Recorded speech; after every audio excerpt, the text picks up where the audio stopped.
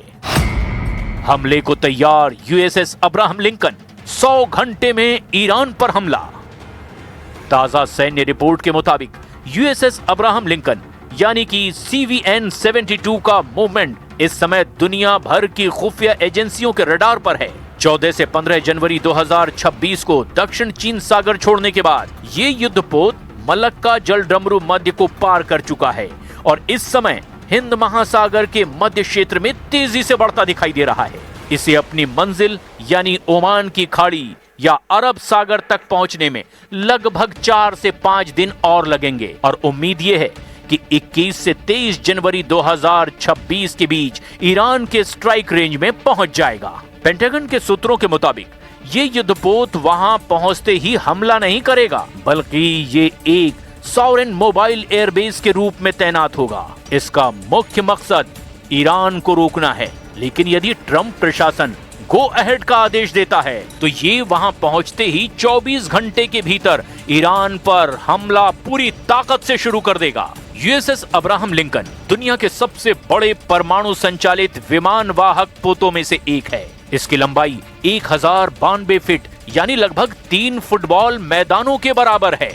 इस पर 90 से ज्यादा लड़ाकू विमान और हेलीकॉप्टर तैनात हो सकते हैं। सबसे खास बात यह है कि इस पर F-35C lightning II stealth fighter jets तैनात हैं, जो ईरान के रडार को चकमा देकर उसके परमाणु केंद्रों को भी निशाना बना सकते हैं। इसमें 2 परमाणु रिएक्टर लगे हैं, जिससे ये बिना ईंधन भराए 20 से 25 साल तक चल सकता है और इसकी गति 30 समुद्री माइल यानी कि 56 किलोमीटर प्रति घंटा से भी ज्यादा है।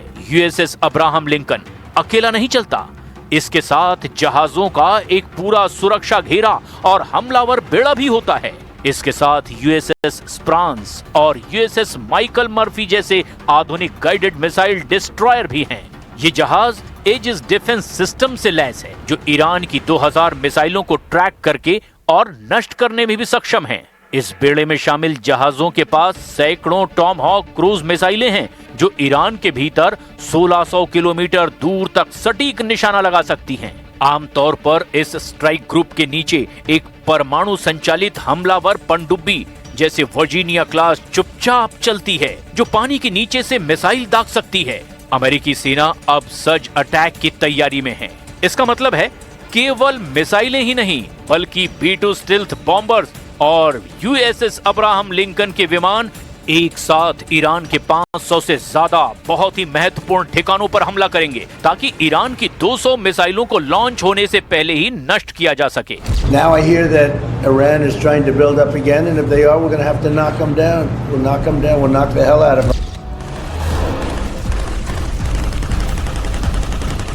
लेकिन ईरान पर ऐसा हमला करने से पहले राष्ट्रपति ट्रंप को 100 बार सोचना पड़ेगा, क्योंकि अगर जरा भी चूक हुई तो ईरान युद्ध इजराइल के वजूद पर भारी पड़ेगा। वहीं अमेरिका के लिए गले की हड्डी भी साबित हो सकता है। अब ऐसे हालात में देखना यह होगा कि पहले ईरान अमेरिका और इजराइल पर हमला करता है या फिर अमेरिका और इजराइल ईरान के हमले से पहले ही उसे तबाह कर देते हैं।